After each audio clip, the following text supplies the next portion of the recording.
Now we see about seizure disorder. Waan gaggabaa wajji wal qabatu. Seizure jechuun seizure means known as epileptic seizures ni jedhanii. Maqaan isaa kan biraa seizureen kun gaggabduu jechuudha. Epileptic seizure and if recurrent epilepsy illee ni jedhanii yoo ati deddeebitu taate seizureen kun. Gaggabni kun sadarkaa xixiqqaarraa hanga sadarkaa convulsioniidhaa qaba. Gaafa jalqabaa san seizure jedhanii. Seizure means sudden alteration in normal brain activity. Sochiin sammuun taasiftu kuni tasa yoo jijjiirame. Sudden alteration jechuun tasa yoo jijjiirame normal brain activity'n sochiin sammuun hojiin sammuudhaa yoo tasa jijjiiramte dhufuu danda'a inni kun. Seizureen kun. Seizure are thought to result from disturbance in the cell of brain.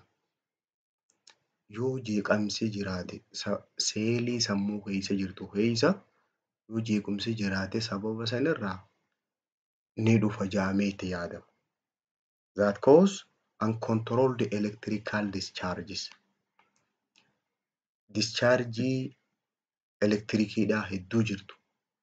Elektirikiin pozitiivii fi negatiivii kan qabu hedduu jira. Yoo inni sun to'atamuu dadhabee sababa seeliin sammuudhaa disturb taateef isa dhufu saniin seizure jedhaniini classification qaba inni kun. Classification inni jalqabaa simple partial seizure jedhanii. Simple kan jennuuni without impairment of consciousness. Namtichi of hin wallaalu. Osuma of hin wallaalle xiqqishootti dhufteetuma sammuu keessatti disturb taatee irraa kutti. Inni secondiini complex partial seizure jedhanii. Have impairment of consciousness. Kuni xiqqoo if wallaala. Inni sadaffaa generalized seizure jedhanii. Generalized seizure'n have loss of consciousness. Guutumaa guututti of wallaala. With convulsive or non-convulsive behavior. Takka horgufuus ni danda'a yookaan immoo horgufuu dhabuus danda'a. Generalized seizure jedhanii guutuu guututti kan of wallaalchisu san. Complexiin xiqqoo of wallaalchisa. Simple partial seizure'n inni tokkoffaarraa suni can progress to complex partial seizure. Isa lammaffaa kanatti dabruu danda'a. Akkasumas and the complex partial seizure can secondary become generalized. Isa sadaffaa kanatti illee dhufuu danda'a jechuudha. Adeemsa kana keessa dabreetti dhufuu danda'a. Sadiitti akkasitti daddabaraa dhufuu danda'a. Maali wanni koozii isaa ta'uu danda'u? Etiyooloojiin isaa kooziin isaa hedduu.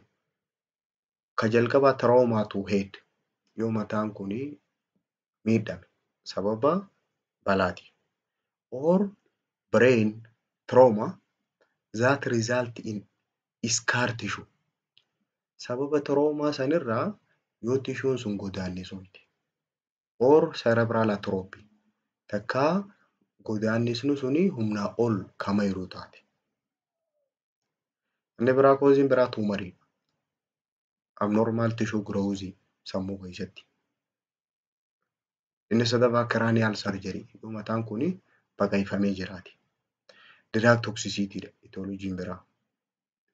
Summummaa dawaati. Such as theophylline. Kun egaa dawuma gaggabaa fudhatan fa'a. Dawaaleen akkanaa kun dhufumaafuu gaggaba kana fiduu danda'a. Inni biraa central nervous system infection. Infectioniin achi seenuu danda'u hundi gaggaba kana fiduu danda'a. Hedduudha egaa infectioniin. Clinical manifestation namni tokko seizure qaba jechuudhaaf tokkoffaa impaired consciousness hangi if beekuusaa ni jijjiirama. Disturbed muscle tone hangi maashaan isaa waa qabuu danda'u yookaan sochiin qaama isaa movementiin isaanii jeeqama. Disturbance of behavior, mood, sensation or perception. Amalli isaatis, yaadni isaatis, wanni isa dhaga'amaallee hundi isaanii jijjiirama guututti amalli isaa guutuun. Disturbance of autonomic function. Narviin fedhii namaatiin malee dalaydulleen ni jeeqamti. Autonomic nerviin dalagaasii ni jeeqama. Diagnostic evaluationiin namni kun siijarii ni qabaa jenneetti kan itti adda baafnu meeshaan CT scaaniidha. CT scaaniin kun maal nu gargaara? To identify lesion bakka madaan sun jirtu. That may be cause of seizure. Waan siijarii san fidu jiru sani adda baasuudhaaf meeshaa kana fayyadamna. Manaajimentiin isaa faarmaakooloojikaalii dawaan feenobarbiitaal ni jalqaba. Feenobarbiitaal miligiraama 2-6 miligraam per kg per day kiiloo namtichaatiin guyyatti. Or fenitoin. Fenitoin miligiraama 4-12 kiiloo namtichaatiin per day divided BID or TOID. Ganamaa galgala yookaan guyyatti yeroo sadii. Kaarbamizaapiinii 10-40 miligraam per kg per day divided BID. Ganamaa galgala. Narsiingii manaajimentiin narsii maal gootii fi nama rakkoo tana qabu. Jalqaba narsiingii diyaagnoosisii irraa kaana. Narsiingii diyaagnoosisiin tokkoffaa ineffective tissue perfusion or cerebral. Dhiigni sammuu keessatti sirriitti yaa'uutti hin jiru. Related to seizure activity. Waan activitiin isaa kun activitiin sammuu keessaa kun jeeqamee jiru dhiigni sirriitti yaa'uutti hin jiru tokko. Kan lammaffaa risk for injury gara fuulduraatti qabu. Potentiaalidha. Kufuu danda'a namtichi kun. Related to seizure activity. Ineffective coping maatiin obsuu hin dandeenye. Related to psychosocial and economic consequences of epilepsy. Gaggabuu isaa kanarraa kan ka'e sammuun isaaniitiis, hawaasummaan isaaniitiis, dinagdeen isaaniitiis waan jeeqamu jirtu obsuu hin dandeenye. Kanaafuu gooliin keenya maintain cerebral tissue perfusion. Jalqabaa in educate tissue perfusion waan jenneef maintaining cerebral tissue perfusion. Dhiiga cerebraalii keessa deemu gayaa taasisu. Kana godhuudhaaf narsiin wanni isiin guutuu fi tokkoffaa nursing interventioniin maintain patent airway until patient is fully awake after seizure. Hanga namtichi gaggaba sanirraa baay'atutti karaa qilleensaa kana banaa taasisu. Provide oxygen during seizure if color change occur. Yeroo gaggaba jiru sayyoo halluun isaa kan jijjiiramtu taate hanqina oxygenii irraa oxygenii kennuudhaaf. Stress, the importance of taking medication regularly. Stress kan jiruuni kun amma cinqii mul'isu. Itti jabeessitee itti himuu jechuudha. Barbaachisummaa dawaa kanaa hogguu fudhachuu. Yoo sirriitti dawaa kana fudhate rakkoon kun irraa fooyya'uu akka dandeessu sirriitti irra deddeebitee itti himuu. Monitor patient for toxic adverse effect of medication. Side effect dawaan kun qabuuf monitor godhaa deemu. Monitor liver function for toxicity due to medication. Toxicity dawaa kanarraa tiruun miidhamuu dandeessi. Isa kana to'achaa deemu. Mata dureen itti aantu status epilepticus'idha. Status epilepticus jechuun acute prolonged repetitive seizure activity. Seizuriin sun namtichi gaggabuun kun yoo yeroo dheeraadhaaf irra turtu amma hatti deddeebitu yoo taate san status epilepticus jedhaniin. It is series of generalized seizure without return to consciousness between attack. Yoggaa qabdee gadhiiftu tana jidduu osoo namtichi of hin beekne marsaan takka dhumtee lamaffaatti hooltu. Status epilepticus jedhaniin. Ammatti deddeebi'a. The term has been broadened to include jechi status epilepticus jukuni waa hedduu of keessaa qaba. Maal fa'aa qaba? Continuous clinically mallattoon tun yeroo dheertuuf irra jiraachuu or electrical seizure lasting at least 5 minutes. Turtiin yeroo takka hoggaa eegalte hanga baay'atutti gaggabni kun irra turu kunis daqiiqaa 5 ol irra turuu agarsiisa. Status epilepticus jechuun. Status epilepticus is considered serious neurologic emergency dha. Kun egaa emergency dha. Namticha balaarra buusuu waan danda'uuf emergency dha. It has high mortality and morbidity. Nama ajjeesuudhaas baay'inaan nama ajjeesuu danda'a. Akkasumas morbidity illee hedduu qabu. Morbidity yoggaa jennu qaamni miidhamuu jechuudha. Permanent brain damage fiduu waan danda'uuf sammuu namtichaa kana guutuutti balleessuu waan danda'uuf akkasumas severe neurologic deficit fiduu waan danda'uuf nama ajjeesuu danda'a baay'inaan. Maaltu fiduu danda'a? Maaltu fiduu danda'a? Tokkoffaan medication withdrawal. Medication withdrawal jechuun dawaa kana yoo adda mure namtichi. Second, fever. Laaydaa irraa itti dhufuu dandeessi. Laaydaan itti hammeessuu dandeessi. Kan biraa metabolic or environmental stress. Metabolic stress jechuun gulukoosiin qaama fa'aa keessatti ol ka'uu, gabbuu, soodiyamiin ol ka'uu, gabbuu, kaalsheemiin ol ka'uu, gabbuu kana fa'a. Environmental stressiin immoo bakki inni jiru sun hanqina oksijiinii fa'aa dhabdee kaarboon daayoksaayidiin fa'aan dabalee yeroo san dhufuu danda'a. Kan biraa alcohol withdrawal. Duraan alkoolii dhugaa ture yoo dhiise yoo muru taate. Inni biraa sleep deprivation. Hanqina hirriibaa irrallee itti hammaachuu dandeessi. Nursing intervention nama rakkoo tana qabuuf maal gooti nursiin? Establish airway and maintain blood pressure. Dhiibbaa dhiigaa kana to'achuu karaa qilleensaatiis banaa taasisuudha. Administer oxygen. There is some respiratory depression associated with each seizure. Oxygenii kennuudhaaf. Oxygenii kana wanni kennuufi respiratory depressionii jira. Karaan qilleensaa kuni waan rakkatuuf namtichi hanqina oxygenii irraa sammuun isaa miidhamuu dandeessi daranuu. Kanaafuu oxygenii kennuun ijoodha jechuudha.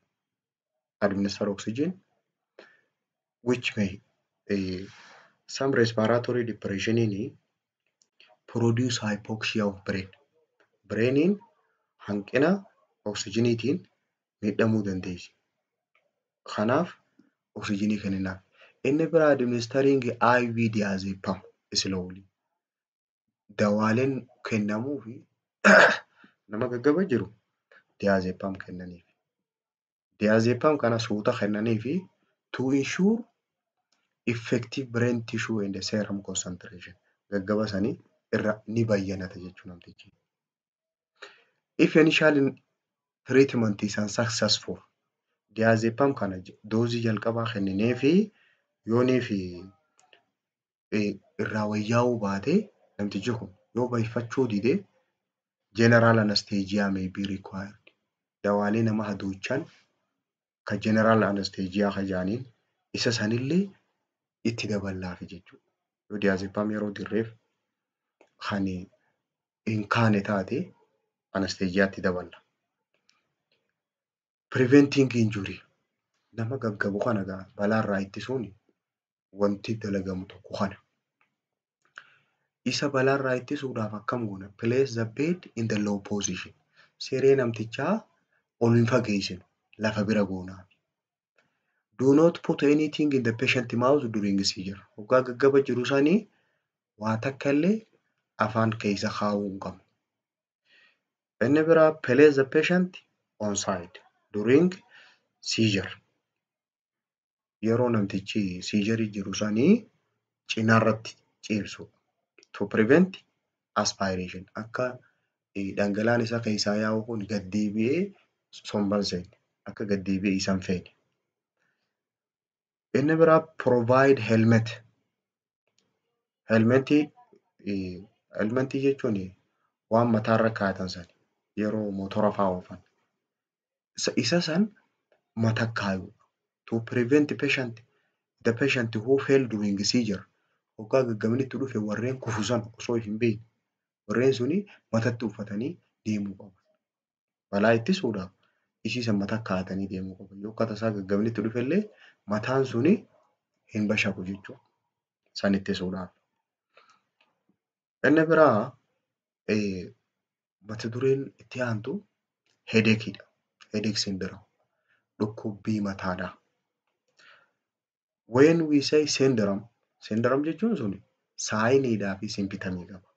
Waan namticharra mul'atuu fi waan sitti himu, waan afaanii sitti himuu fi tanatti irra gartu waan of keessaa qabaati.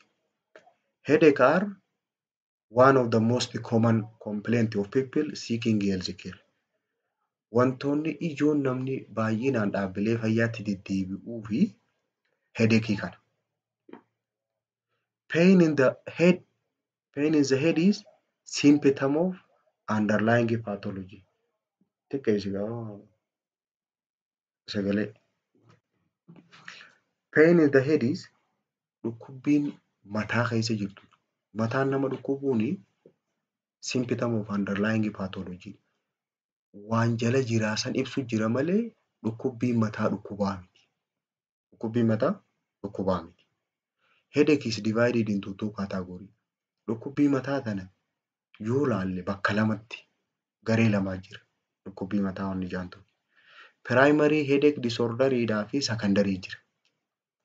Primary kan jennuun migraine, tension type headache, cluster kajaan sadeen kanaatu primary jaaniin.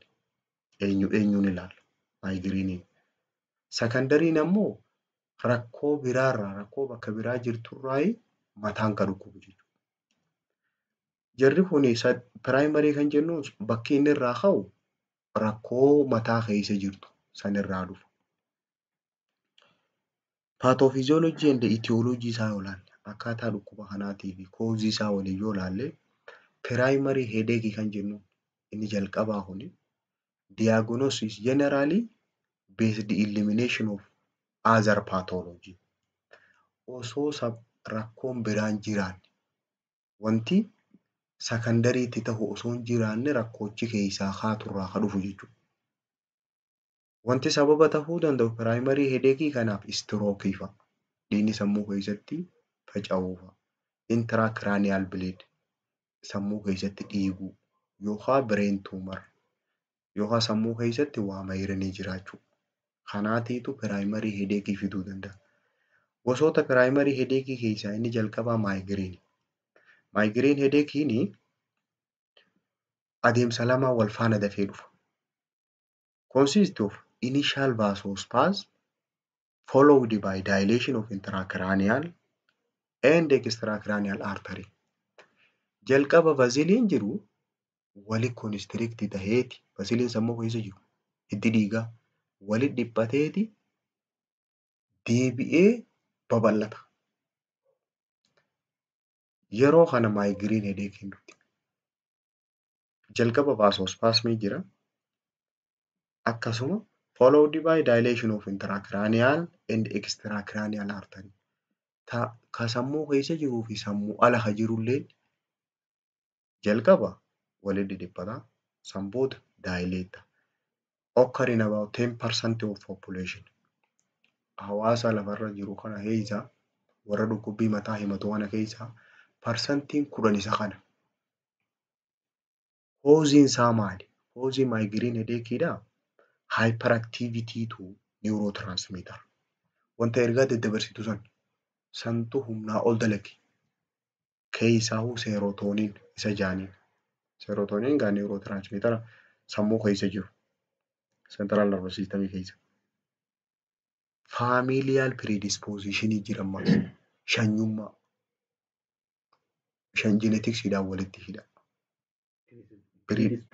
Predisposition jechuun jalqaba jechuun shanyii jira. Shanyummaadhaan itti dabra jechuudha. Yoo warri keessan qabaate atis qabaatta. Gosti headache inni lammaffaa tensionii. Tension headache jechuun tensionii fi stressiin garagara. Stressiin cinqirraa. Tension kan jennuun ammoo humnaa ol yeroo dheeraadhaa fi contractionii jiraate. Masilii kanaa humnaa ol adda harkifate. It is due to irritation of sensitive nerve ending. Narviileen qaama kanarraa gara xumuraarraa argaman. Keessaahuu mataa keessatti in the head, in the jaw, the neck, qaamaa fi mormaa fi narviin kuni yoo irritate ta'e from prolonged muscle contraction masiliin bakka kana jiru yeroo dheeraadhaaf yoo contract ta'e walitti kottoonfatee yeroo dheeraaf ture maashaan fuularra jiru fakkeenyaaf in the face, in the head or in the neck morma kana yeroo dheeraadhaaf akkana godhattee yoo turte takkaa duubatti akkana jettee yeroo dheeraadhaaf turte yookaan nyaara kana walitti guurtee yeroo dheeraaf yoo turte tension headacheedhaan dhufa. Precipitating factorii wantoonni isa kana sitti hammeessuu danda'u include fatigue dadhabbii fa'a waa dalagaa yoo dadhabde stress yoo jengamte sammuu keessatti and poor posture bakka akkas hin taanetti yoo teesse poor posture jechuun osoo akka silaa taa'uu feetutti yoo taa'uu baatte tension headache dhufa. Cluster headache dhammaas primary headache keessaa inni sadaffaan kana. Cluster jechuun cluster bakka takkatti jechuudha. Release of increased histamine result in vasodilation. Histaminiin mediatorri sun yoonii fi baay'inaan qaama keessa gad lakkifamee vasilii babal'isa. Vasilii qaama keessa jiru kana ni babal'isa. Yeroo kana dhukkubbii mataa dhufamti. Usually unilateraalidha kilaastariin kun karaa tokko qofaani. Karaa tokko qofaani. And recurringidha. Amma siddettiibiya jechuudha. Amma siddettiibiya. Secondary headache kan jennuuni headache duutuu neurologic or systemic disease dhukkuboota irraa kan dhufu kun takkaa dhukkuba narvii yookaan immoo dhukkuba qaama keessa jiru. Mass lesion or tumor or abscess takkaa tumoriin jiraachuu abnormal tissue growth yookaan immoo abscessii waasi bahanii jiraachuu takkaa madaa yoo jiraatte bakka san irraa kan ka'e mataan si dhukkubuu danda'a. Intracranial infection sammuu tana keessa infekshinii yoo sisee baakteeriyaa yookaan vaayirasii yookaan fangasii yookaan meningitis sababa baakteeriyaan seeneen meningeal inflammation yoo jiraate yookaan immoo encephalitis brain inflammation yookaan inflammation bakka biraa jirtu qulqulla qaamni bakka biraatii qulqullu jirurraa mataan si dhukkuba. Cerebrovascular disease intracranial hemorrhage jechuun sammuu keessatti dhiiguu. Increased intracranial pressure dhiibbaan yoo dabalte sammuu tana keessatti. Low pressure headache dhukkubbii mataadhaa sababa pireeshariin sammuu keessaa gad buuteen dhufummaas kan maal fa'aadha? Post trauma puncture, post lumbar puncture. Nama cerebrospinal fluid duuba kanaan keessaa irraa waraaban pireeshariin tasa gad bu'u irraa kan ka'e mataan dhukkuba. Kan biraa trauma induced sababa dhawamteef dhufuu danda'a.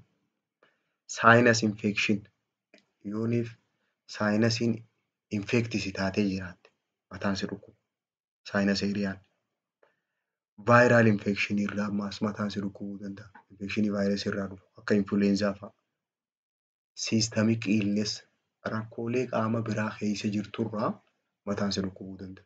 Dhukkubbii mataa kan sammuu alaatu sababa biraatirraa kan dhuftu kuni secondary headache jedhanii. Clinical manifestation mallattooleen nama kanarra mul'atu maali? Mee tokko tokkoon ilaalla. Migraine headache jechuudha. Gradual onset of severe unilateral headache. Jalqaba xiqqoon si eegala laal tasa sin eegalu. Xiqqoon si dhukkubaa si deema severiidha garuu dhukkubbiin isaa cimtuudha kara tokkoon si eegala unilaterally. May become bilateral kara lachuullee guututti illee si dhukkubuu danda'a. Migraine kana. Nausea qaba. Namtichi migraine qabu ni lollonji'a haqqisuullee danda'a. Vomiting and Footofoobiyaa illee jira. Yoo sitti hammaate ifuma kanaa ilaaluu hin dandeessu. May accompany moderate to severe headache. Yooniif si cimaa deeme mallattoo tana sirra mul'isa. Worsened by activity. Yoo waa daddalayde sitti hammaata. Migraine headachein hangam takkaaf sirra tura? May last 4 to 72 hours. Sa'aatii 4 irraa hanga sa'a 72tiif sirra turuu danda'a. And greatly impair activity. Dawaa takka dalagaa sitti hin dhiisu. Eegas dhukkubuu eegallaan gaduma ciifta bakka. Migraine headache may be triggered in woman. Warreen dubartoota irratti hammaata inni kun. By hormonal fluctuation. Hormoonii waan amma ol ka'ee gabbu'uuf. Due menstruation, mansii jechuun menstrual cycle and pregnancy sababa ulfaarraa. Excess or lack of sleep. Humnaa ol rafuurra. Takka immoo hirriba dhabuurraa si dhukkuba. And change in eating habit. Haala nyaataa kee amma jijjiiraa ooluurra. Kan ka'e dhukkubbii mataa itti jijjiirama jechuun warreen dubartoota irratti ni hammaata. Dubartoota warri amala kana qabu nyaata amma jijjiiraa ooluun dalagaa isaaniiti. Tension or muscle contraction headachein sababa maashaa wali kottoonfateef dhukkubbii mataa si dhukkubu suni eessa si dhukkuba? Persistent pain and pressure in the back of head and neck. Duuba kanaa si dhukkuba mataan gateetii tanarraa kara duubaa kan achii fi mataan kunis kara duubaa kanaan si dhukkuba. Kiyyootan hospitaal eeriyaa kanaa si dhukkuba. Dhukkubbiin isaatis persistent addaan hin jettu. Kana gubbaan pireejarii jira akka waasi gubbaa ta'anii sitti ulfaata jechuudha. And across forehead. Achirraa gamanaas dabrammaas additi tunis waliin si dhukkubdi. Addinis. Maybe tender point of head or neck. Morma kanarra takka ammoo mataa kanarra bakka hoggaatu itti irra si dhukkubdu jira. Point tenderii qaba. Bakka hoggaatu itti irra si dhukkubdu. Not aggravated by activity. Migraineidhaa fi tensionii wanni itti dabaasan activityidhaan sitti hammaatu. Yoo deddeemtes sitti hammaatu hanguma reefuuti. But may be worsened by noise and light. Yoo si goohan sagalee wahii waca wahii bira yoo dhayite takka ammoo ifaa keessa yoo dhayite sitti hammaata tensioniin. Kun ammoo activity sitti hammeessa. No nausea and vomiting hin qabu. Lollonchisuu sakkisiisuudhaaf hin qabu. But may be associated with anorexia. Garuu nyaanni sitti hin tolu. Namni tension headache qabu nyaanni itti hin tolu. Itti hammaatu. Inni biraa cluster headache. Cluster headache jechuun dhukkubbii mataadhaa ta clusteraa jechuudha. Clusterri gaa clusteruma qonnaa sanii. It is suddenidha kullaa akka kaanitti suutan deemu. Tasa si eegala akka waan waasi waraananii sharpidha. Qara akka waasi sidira burning si gubaa unilateral painidha garuu kar tokko qofa. Kar tokko qofaan si dhukkuba. Always involving facial area from neck to temple. Fuula kanallee waliini haammata. From neck morma kanarraa kaasee hanga temporal boonii kanatti. Maddiin takkittiin tungu baqa isaan takkittiin tunguutuma si dhukkubdi jechuudha. Asirraa kaasee akkatti temporaliin tan asiin akka waliin kaarri takkittiin tun suma dhukkubdi jechuudha. Often occur during evening or night. Takkaa ganama yookaan galgala kana si eegala. Inni kun cluster headache. More frequent in the men. Warra dhiiraa irratti heddummaa ta'u. Associated with mallattoo biraa qabammaas inni kun.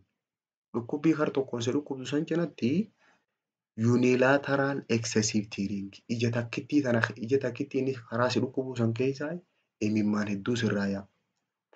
Redness of eye qaba. Ijiti si diimatteeti. Stiffness of nostril. Funyaan si cuccufaman. On affected side. Karaa si dhukkubu saniin. Ka biraa faashaal iswiilingii qaba fuulli si'ii ta'u. And flashing. Flashing jechuun akka waan waa sirra naqanii si fakkaata. Akka waan waa qalama akka si dibanii san fakkaata. Fuulli kun si'ii ta'ee. And sweetingii qaba. Hurkaa qaba jechuudha. Hurkaa sirraa yaa'u. Dhukkubbii mataa akkanaa tana kilaaster jaaniin waa hedduutu irra jira jechuudha. Imimmaan ni qaba, hiita ni qaba, ijji diimachuu ni qaba, sidiruu qaba.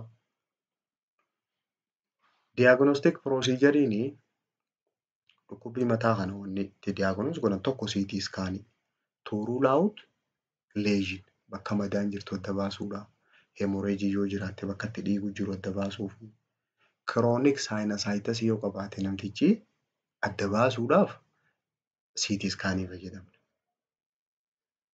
Inni biraa inflammatory process yoo keessa jiraatte, inflammation yoo keessa jiraatte adda baasuuf erythrocyte sedimentation rate.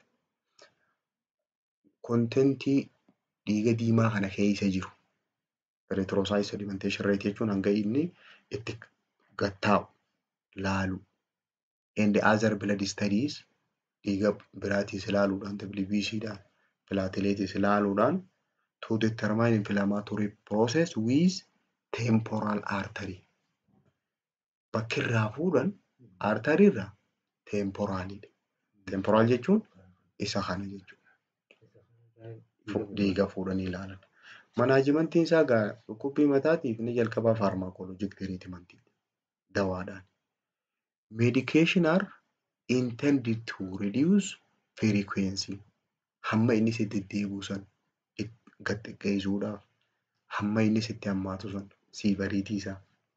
And duration hanga waggaa si qabe hanga inni sa'aatii sirra turu san xiqqeessuudhaaf itti fayyadamna. Dhukkubbii mataa koozii isa yoo wallaanan malee peenii qofa relief godhuun furmaata. Dawaaleen aspiriin fa'a. Aspiriin, acetaminophen or paracetamol for mild to moderate pain. Dhukkubbii mataadhaa keessaahu pain of tension sababa tensioniitiif, sababa muscle contractioniitiif kan sirra dhufte yoo taate, sababa saayinasiitiif ta dhufte yoo taate dawaalee kana fayyadamu. Yookaan mild vascular headache sababa rakkoo vaziliitiif, rakkoo hidda dhiigaatiif kan dhuftu yoo taate dawaalee aspiriin fa'a, paracetamol fa'a kanatti kennina. Yoo saayinasii taate sababa saayinas headache yoo taate antihistaminii illee itti daballa. Antihistaminii fi decongestant. Decongestantiin dawaalee funyaan cufame san banu. May be effective for sinus. Occasionally dabree yoo inni kun katti hammaatu taate opioid analgesic. Analgesic keessaa warreen humna gurguddoo qaban sanillee itti kennuu dandeenya. Muscle relaxant. Warreen masilii contract ta'e sanii diriirsullee itti kennuu dandeenya. And anti-anxiety agent. Yoo sababa cinqiitiif stressii irraa katti dhufu taate anxiolytic faatti kennina. Dawaalee anxiety san balleessan. Maybe need for severe pain yoo itti hammaate. Nursing interventioniin maal gootiif nursiin? Yoo mataan dhukkubu jalqaba. Proportional jechuun yoo harka jiraate jechuudha. Dabree jechuudha. Nursing interventionii wanni nursiin gootu tokkoffaa reduce environmental stimuli. Waan isa kanatti hammeessaa san gad xiqqeessu. Kaan ifaa itti kaasa jenni. Kaan gooyinsaa itti kaasa jenni. Kaan ammoo yoo deddeemetti hammaata jenni. Kana gad xiqqeessu irraa. Light, noise and movement to decrease severity of pain. Hammeenya dhukkubbii mataa kana gad xiqqeessuudhaaf kana gootu. Kabiraa yoo muscle tensionii taate sababa masilii walitti contract ta'e jecha dhukkubbii mataa yoo qabaatu taate apply warm and moist heat to the area. Waan oowwituu jiituu irra kaayan bakka sanirra. Hot compression jechuudha. Hot compressionii bakka sanirra kaayan. Teach progressive muscle relaxation technique. Akkaataatti cinqii irraa oofan deep breathing fa'aa godhanii waafaatti himteeti kofalchiifta. Kofallaan irraa kutti jingeen. To treat and prevent tension headache. Sababa cinqiitii ka dhufu namticha rilaaksii godhuu qabda. Tattafachiiftee. Alternatively, tense and relax each group of muscle. Akkasuma maashaa isa kottoonfatee dhukkubsu sanii ispoortii dalasiifta. Maashaa san diddiriirsitee kontiraakti gootee ispoortii dalasiifta. Count of 5. Hoggu 5 takka 2 3 4 5 jettee lakkoofteetii fi mataarraa eegaltee hanga miilaatti ispoortii goosifta. Arabboos irraa caccabsite jechuudha. Starting from with the forehead and working down to the feet. Relaxation of just head and the neck may also be helpful if time is limited. Yoo yeroo qabaachuu baatte garuu yoo yeroo qabaachuu baatte maal goota?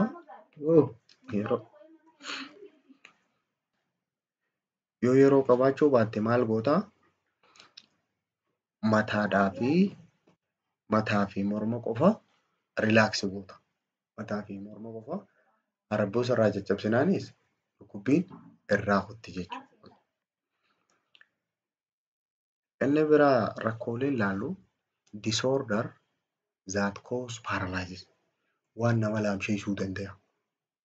Rakkoolee laamsha'iinsa nama fiduu dandeessu ilaalla. Inni jalqabaa hemiplegia jedhaniin. Hemiplegia kar tokkoon laamsha'uu jechuudha. Hemiplegia means loss of muscle control and sensation on the one side of body, either left or right.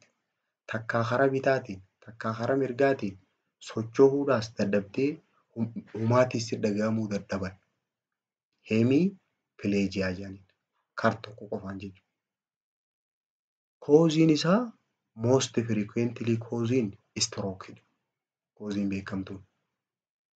Dhiigni sammuu keessatti raapchar ta'u. Takka immoo blookiin jiraattee iskemik ta'u sababa strookiiti. Causein tokko qofaan kan. Causein lammaffaadhaa intracranial tumoridha.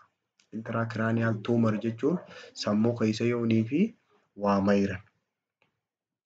Or intracranial hemorrhage takkaa sammuu keessatti dhiiguu yoo jiraate namtichi tasa karaa tokkoon sosso'uu dadhaba jechuudha. Paralyzed ta'a. Sign and symptoms nama hemiplegia qabu mallattooleen isarra mul'attu. Ta jalqabaa weakness of half of face. Fuulli karaa tokkoo socho'uu hin danda'u. Laafina qaba. Aphasia qaba. Aphasia means difficulty of speaking jechuudha. Dubbachuu hin danda'u. Namtichi dubbachuu hin danda'u. Namni kar tokkoon laamsha'e kar tokkochaan kun hin dalagu jechuudha. Kan lammaffaa paraplegia jedhaniin. Para jechuun refers to loss of motion and sensation in lower extremity and or all or parts of trunk. Gadii tanaan laamsha'uu jechuun miilli asii gadiin lachuutu miilli lamaan laamsha'uu jechuudha. Miilli kun ni sosso'u tuyxuus hin dhagahu. Paraplegia yookaan immoo asii olillee itti dabalatee jechuudha. Tirankii kana karaa qoma kanallee dabalatee asii oliinillee yoo laamsha'e jechuudha. Causein isaa maali? Causein isaa spinal cordidha.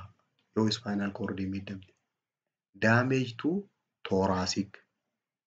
Spinal cordin naannawa cinaachaa kana duubaan jirtu jechuudha. Thoracic yookaan lumbar bakka cinaachitti dhaabbatu tanarraa gad jechuudha. Bakka mudhii jaaniin tan lumbar. Spinal cordin or sacrali bakki ruutiidhaa sun jechuudha. Laf eegeen sun. Eegeen suni bakka spinal cordin itti dhaabbattu sun yoo damage taate namtichi loss of sensation dhaba jechuudha. Asii gadiin maan dhaga'u irratti laamsha'u jechuudha. Inni itti aanu quadriplegia jedhaniin. Quadriplegia jechuun Ekstiriimiitiin hundi sossoobuu dadhabuu jechuudha. Quadri jechuun afuri. Waa afuri. Refers to loss of movement and sensation in all four extremity. Harka lamaanii fi miilli lamaan sossoobuu dadhabuu jechuudha. And trunks. Akkasumas qomaas dabalatee namtichi gonkumaa sossoobumaa hin danda'u jechuudha guutuu guututti. Harkaa miilli isaatis hin sossoobu. Causein isa kana fiddu maali? Associated with injury to cervical spinal cord. Spinal cord naannawa mormaa kanaan jirtu jechuudha. Cervical jechuun olii tana. Yoo asin miidhamte takka namtichi yoo mormi cabe jechuudha. Yoo asin miidhamte asii kan wanni jiraata akka sossootu. Karee uummati qorraa gadi cervicalii kanaa gadi tanaa fi harki kun sossoobu. Warreen paaraadhaa warreen paaraapileejiyaa jenneen sanii cervicaliin nagee qabdi. Harki lamaan ni sossooba jechuudha. Harki lamaanii fi mormi ni sossooba. Garuu asii gadiin hin dalaytu. Quadriin ammoo harkaas dabalatee jechuudha. Asii gadiin hin sossoobu. Paaraapileejiyaadhaa fi quadripileejiyaa kana yoo laalle both conditions most frequently follow trauma. Inni lachuutu harki qoftiin sossoobuudhaa fi harkin illee sossooyisuun suni balaarraa eega balaan sirra geesse takkaa kufte such as fail, injury and gunshot wound takkaa eega rasaasaan dhawamte takkaa immoo eega kuftee balaa sirra geesse sanirraayii si dhufuu dandeessiseen sun lachuutu. But they may also be the result of spinal cord lesion. Osoo hin tuqamin yoo spinal cord san keessa tuumariin jiraatte yookaan immoo madaan jiraatte si dhufuu danda'a. Takka infekshinii isarra yoo spinal cordiin infekti taate yookaan immoo yoo absas taate waa keessatti madaan sun keessa guddattee waa keessa bahan absas of spinal cord irraa dhufuu danda'a inni kun lachuutu. Mallattoon paaraapileejiyaadhaa fi quadripileejiyaadhaa namni asii gadi sossoobuu hin dandeenye kan senseeshiniin itti hin dhaga'amne mallattoon inni qabu loss of bowel and bladder control. Sagaraadhaas to'achuu hin danda'u, fincaan illee to'achuu hin danda'u. Fedhii isaatiin malee sexual dysfunction fedhii walqunnamtii saalaan qabu. Low blood pressure dhiibbaan dhiiga isaa akkasumas palsiin isaatis gabbuutuudha jechuudha lachuu waliin mallattoo isaati. Now let us see management of quadriplegic or paraplegic patient. Nama rakkoo kanaa kana qabu akkamiin manaaj godhan? Nursing interventioniin rehabilitation careedha. Namticha kana hanguma hafe san baraaru. Nursing care is one of the key factors determining success of rehabilitation program. Namticha kana tajaajiluun nursing care jechuun namticha kana tajaajiluun rehabilitation programmiin kun namtichi ni milkaa'uudhaaf ijoon isii tana tajaajila isaa godhamee murteessa. The main objective is kaayyoon tajaajila kanaa maali? For the patient to live as independently as possible in the home. Mana keessa jiraachuu akka danda'u namtichi kun yoo danda'a. In the community. Yoo danda'ame hawaasa keessa akka jiraatu dadhabammoo manuma isaatu akka jiraachuu danda'u taasisuudha kaayyoon keenya. Maal goonee namtichi sosso'uu hin danda'u jenneemi? Wanni nuti irratti dalaynu guddoon increasing mobility. Sochiisaa dabaluu. Akkamitti daballa sochiisaa? Exercise programmiidhaan. Exercise goosisuudhaan sochii qaamaa. The unaffected parts of body are built up to optimal. Kamiidhame san itti dhiifneeti keessaa fayyaa qabu san exercise goosinu. Fakkeenyaaf amma miilli kun asii gadiin laamsha yoo jiraate harki fayyaa qabaame harka sanii ispoortii goosifne jechuudha. Isa san jabeessina. The strength is to promote maximal self care. akka hanguma hafe saniin tajaajila hanga danda'uufii godhuuf. The muscle of hands, arms, shoulder, chest, spine, abdomen, and the neck must be strength in paraplegic patient. Warreen paraplegikiidha kan miilli asii gadi laamshahee harki qofti nagee qabu sanii masilii kam jajjabeessina? Maashaa ka harkaa, ka irreedha, kan gateetiidha kan akkasumas ka qomaatii fi ka duudaa, ka garaadha. Isa kana jajjabeessina. Because he or she must bear full weight. Ulfaatina isaa ka asii gad hafe kana achirra ba'achuudha waan deemuuf namtichi kun. On this muscle to ambulate. Deemuudhaaf ulee takka maal itti kennuu deemna? Kiraanchii itti kennuu deemna takka. Takka immoo wiilcheerii itti kennuu deemna. Kanaafuu akka inni kun jabaatu taasifna. Maashaan hangi ol hafe kun. To strengthen this muscle, maashaa kana jabeessuudhaaf the patient can do push up when in the pro. Yeroo garaan ciisu push up godhuu. Push up goosifna. Namtichi push up yoggaa godhe maashaan olii tana jiru kun ni jajjabaata jechuudha. Inni biraa harka kana immoo jajjabeessuudhaaf maal godhuu qaba? Waa kaasuu qaba jechuu kanatti. Extending the arm while holding the weight. Waan ulfaatu kanatti fuudhee diriirsee kana deebisuu qaba. Akkanamas sibiila kaasuu jechuudha. Inni biraa squeezing rubber ball to promote hand strength. Kubbaa laastikaa kana wali qabanii jira. Squeezing jechuun walitti kanatti hacuucuu jechuudha. Maashaa harka kanaa kana jabeessuudhaaf akkanatti kana wali qaba jechuudha.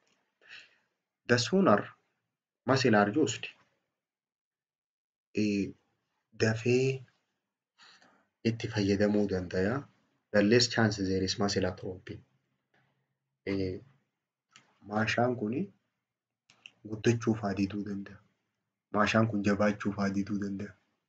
Tuni gaa'e rakkoodha. Weight bearing also reduce possibility of renal calculi. Yooniif ulfaatina kana kaasuun isaa kun maal fayyaddi? Kalee fa'aa keessatti akka dhagaan hin uumamne.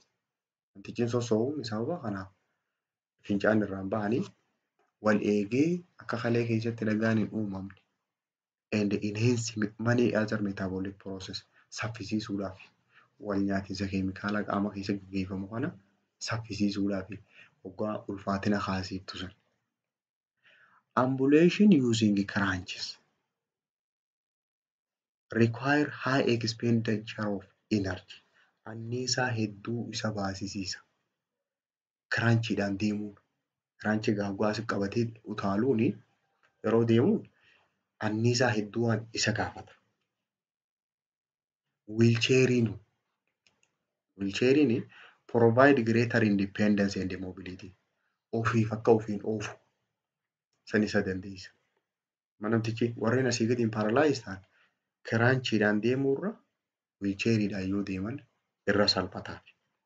Every effort should be made to encourage patient to be as mobile and active as possible. Laffaatiin ati gootu tun carraaqqiin ati gootu tuni should be made to encourage patient. Wanni ati isa kanatti himtu yeroo hunda atis deemuu ni dandeessaa bakka. Mobile and active as possible. Sossoo'uu akka danda'u itti himta jechuudha. Deemuu ni dandeessaa atis. Yoo waan kana goote deemuu ni dandeessaa jettaan. Mata dureen itti aantu intervention for client with peripheral nerve system disorder. Warreen rakkoo narvii fageenyarra jiran warreen rakkoo sanii qaban waan godhamuuf sallaannaas jalatti. Jalqaba wanni ilaallu cranial nerve disorderidha. Narviin gosa lamaa jira peripheraalii. Cranial nerve fi spinal nerve jira. Cranial jechuun isii sammuu irraa kaatu jechuudha. Spinal nerve spinal cord irraa kaati. Cranial nerve disorderii keessaa inni jalqabaa Bell's palsy jedhaniin. Beelsi paalsii jechuun faashaal paralaayisis jechuudha. Fuulli laamsha'uu jechuudha. Fuulli qofti. Beelsi paalsii is an acute peripheral facial paralysis of 7 cranial nerves unilaterally. Cranial nerve lakkoofsi 7 sababa paralyze taateef sababa dalagaa dhiifteef fuulli namtichaa kar tokkoon laamsha'u. Dhukkuba akkanaa kanaanii beelsi paalsii jedhaniin. It is typically self-limiting process that usually improve in 3 to 6 months. Namoota baay'ee irratti inni kun waggaa qabe ifumaaf fayya osoo dawaatti hin goone baatii 3 hanga 6 keessatti. Garuu warreen itti hammaate waatti godhuu fedha. Waan godhamuuf ni ilaalla. Maaltu isa kana fida? Kooziin isaa maali? Koozii isaa annaawu. Hin beekamne kooziin isaa hangamma. Wanni narbii san paralaayiz godhee kan dalagne godhe hin beekamu. Possible etiology ammoo wanni inni taajaan koozii ta'uu danda'a jedhanii vascular ischemia. Vasilii san keessatti cufamuun jiraatee yoo vasiliin sun du'u taate vasil ischemia and autoimmune disorder seeliin yoo ifi balleessite and virus illee fiduu dandeessi. Sababa vaayirasii irrallee dhufuu danda'a. Mallattoon beelsi paalsiidhaa maali? Mallattoon jalqabaa facial muscle weak throughout forehead, cheek and chin. Maashaan fuulaa kuni addarra eegalii mallaadhaan areedaas dabalatee chin jechuun areeda. Chiikiin malla. Areedaas dabalatee guutumatti laaffachuu jechuudha. Namni gaafa fuulli kun maashaan isaa kun guutuun laaffatee kan affect speech dubbachuu hin danda'u namtichi. Dubbiin isaa ni jijjiiramti. Diminish taste from anterior to third of tongue. Dhandhammiin silaa dhandhamu kuni 2/3 isaa ni baddi. 2/3 isaa sirriitti hin dhandhamamu jechuudha. Hanga duraan dhandhamu sanii dhandhamni itti hin dhagahamu sirriitti. Inability to close eye. Ija takka cufachuu hin danda'u namtichi. Ija cufachuu hin danda'u. Maashaan kun yoo bade yoo maashaan kun laaffate kan ija banuu fi cufu kuni yoo laaffate ijiti tun banamteetuma teessi. Walitti hin cufamtu. Painful eye sensation. Ija tana keessa dhukkubbii itti dhagahama. And photophobia qabu. Namtichi ifa sodaata. Manaajimentiin nama rakkoo tana qabuuf corticosteroid therapy initiated early to decrease inflammation. Jalqaba inflammationii san gad xiqqeessuudhaaf daawaalee corticosteroid jedhaman kanneen akka Prednisone fa'aa miligiraama 1 kiiloo namtichaatiin per day 10 to 14 days guyyaa 10 hanga 14tiif kennaniif. Followed by tapering dose. Booda doozii isa kanaa shallaydeeti kennitaaf. Corticosteroid akkatti kennanii jira. Inni biraa eye care. Ijjitiin cufamtu jenneemi ija tanaaf keerii kennu. To maintain lubrication. Ijjiti tun akka hin goggogne akka jiidha kana hin fixanne. And the moisture if unable to close. Yoo ija tana akka cufachuu hin dandeenye taate ija tana akka isiin jiidha kana hin fixanneef tajaajila godhuufi. Tajaajilli nuti goonuuf keessaa may need to be patched during sleep. Hoggaa rafuu laxxafuudha. Hoggaa rafuu ni laxxafta waatti. Patch jechuun walii gad harkifteetii waarra maxxansita akka cufamtu. Duraan ishee cufamtiimi ammasiitu waarra cufa. Kabiraa manaajimentii isaa tokko sarjarii. Baqaysuudhaanii to anastomos facial nerve. Facial nerve kana bakka duraan walitti hidhaan tahini walitti hidhuu jechuudha. Anastomos jechuun waan duraan waliin qabanne wal qabsiisuu jechuudha. To other cranial nerve. kiraaniyaal narvii biraatii wajjin walitti hidhan akka isheen sun dalaytu. Kompiilikeeshiniin nama rakkoo tanaan qabame karra dhufuu danda'u tokko ijjitiin banamtu jenneemi koorniyaal alsareeshin. Koorniyaan kuni urachuu danda'a. Madaa'uu danda'a. Koorniyaa jechuun ija tana hoggaa akkanatti keessa achi ilaalte kanuma mul'atu kana jechuudha. Isa kanaatu koorniyaa jedhaniin kan ifa keessa dabarsu. Isa kana sababa goggogaarra waan keessa garan gaggalleef madaa'uu danda'a. Impairment of vision ijaan waa arguu dadhaba namtichi. Kompiilikeeshinii isaati. Narsiin maal gootiif egaa nama rakkoo tana qabuuf tokko patch eye ija cufuudha. Hoggaa namtichi rafuu deemu. To keep shut at night as directed. Yeroo halkanii cufuudha bakka akkuma nama ulaa cufatuutti hidhee itti maxxansita. Patch. Inspect eye for readiness or discharge. Ija tana amma laalu diddiimachuu yoo qabaattee fi waa keessaa yoo discharge yoo qabaatte. Advise patient to report eye pain immediately. Namticha ni gorsita yoo ijjituu kun si dhukkubde dafii nutti himi jettaan. Advise goota. Administer or teach patient to administer corticosteroid to reduce inflammation. Dawaa kana takkaa ni kennite. Takka ammoo isa kana barsiifta akka itti fudhatu dawaa. Inflammation isan gatirrisuudhaaf jecha. Teach patient to apply moist heat to face. Ammas isa kana barsiifta patientii. Waa'ee maalii? Waan oowwituu jiidha qabdu. Waan jiituu oowwituuf fuula kanarra akka kaayatu.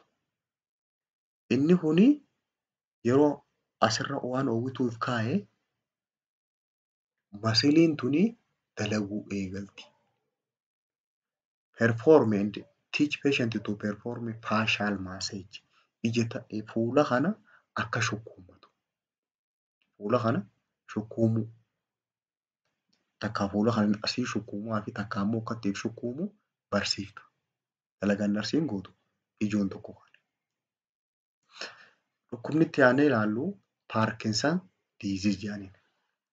Parkinson disease'n chronic. It is dhukkuba nama hollachiisan jechuudha. Chronic progressive neurologic disease affecting brain center which is responsible for control and the regulation of movement. Dhukkuba sammuudhaa tahee kan bireenii kana keessa bakki inni miidhu seentara tokko. Seentara sochiidhaatii fi center responsible for control and regulation. To'achuudhaa fi waan san to'annaa jala oolchuudhaaf muuvimentii kana baalaansii namtichi akka eeggatu akkasumas baalaansiin namtichaa kun wal fakkaataa akka taatu taasisu center of muuvimentii jira sammuu keessa bireenii keessa. Isa san kamiidhu dhukkubni kun? Neurological disease affecting brain center of movement. Jiddugala sochiidhaa sammiidha. Bakka sochiin keessa ajajamtu san. Population older than age 60 is affected by Parkinson disease. Namoota umriin isaanii 60 ol taheetu dhukkuba kanaan miidhama baay'inaan. Causein isa kanaa deficiency of dopamine. Yoo dopaminiin qaama namtichaa keessaa gabbu'e sammuu keessaa dhufuu danda'a causein isaa. Underlying etiology illee fiduu dandeessi. Waan rakkoon biraa tajaajlaan jirtu isa kana fiduu dandeessi. May be related to virus. Virusii faarraa dhufuu danda'a. Toxicity from pesticides. Waan farra haramaa jechuudha. Pesticidein farra haramaarraa summii isaa sanirraa si dhufuu danda'a. Kan biraa herbicides. Herbicide jechuun kan citaa balleessu. Citaa giraasii jechuudha.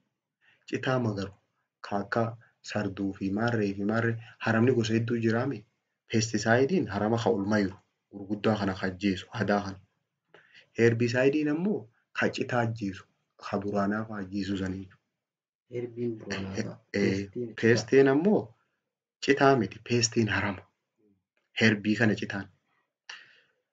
Or repeated head injury. Takka ammoo koozii paarkinsanii kan fiduu danda'u irra deddeebi'ee namni kun mataa kanarraa yoo miidhamaa oole. Yoo namni mataa kana keessa fottoo isaa oole guyyuu paarkinsan diziiziin itti dhufuun shakki. Mallattoon nama kanarra mul'attu maali? Tokkoffaa biraadikaayineeshiyaa. Biraadikaayineeshiyaa jechuun slowness of movement. Sochiin namtichaa gad xiqqaachuu jechuudha. Loss of spontaneous movement and delaying initiating movement. Biraadikaayineeshiyaa jechuun namtichi kun lafaa ka'uudhaaf yeroo meeqa kan ol hiixatee lafa deebi'ee ol hiixatee lafa deebi'eeti san booda ijee lafaa ka'ee hoggaa deemuu sammaas sirritti qaxijee deemuu hin danda'u hollachaa deema. Biraadikaayineeshiyaa jechuun hoggota kan lafaa ka'uu dadhabuu sana. Loss of movement. Tiriimarii qaba ammaas ni hollata. Harki, miilli, qaamni isaa guutuun. Rigidity in performance of all movement. Bakka takka diduu fedha laal miila kana lafaa fuudhuu hin danda'u. Bakka takkatti qaxijee dhaabbachuu fedha akkasitti. Dirqiidhaan akka waan namni dirqiin darbee namni hoggaa darbamee dhaabbachuu barbaade akkami sochii akkasiisan qaba. Rigidity is always present but increase during the movement. Bakka dhaabbate turuu fedhuun sun yeroo hunda jirti. Garuu yeroon isiin itti dabaltu hoggaa sochiidhaati. Yoon hin deema jee bakka qabamee dhaabbate. May lead to sensation of pain. Wanni akkasii isa dhaabaa suni dhukkubbii itti dhagayamu. Especially in the arm and the shoulder. Irreedhaa fi gateetii tanarratti bakka ceekuu tanarratti dhukkubbii itti dhagayama. Yeroo akkasitti qaxijee dhaabbatu sun. Poor balance when moving. Yoggaa deemummaas sirriitti baalaansii isaa eeguu hin danda'u. Poor balance gar tokko jallachaa deema. May lead to fail. Kufuullee danda'a. Osoo daddaaqu. Sleeplessness. Namni paarkinsan qabu hirriibni hin qabu. Salivation qaba. Gororaatu hedduun keessaa yaa'a. And sweating. Qorkaa hedduu xuraayaa. Dizziness. Lafaan maraani. Depression qaba. Cinqama. Dementia.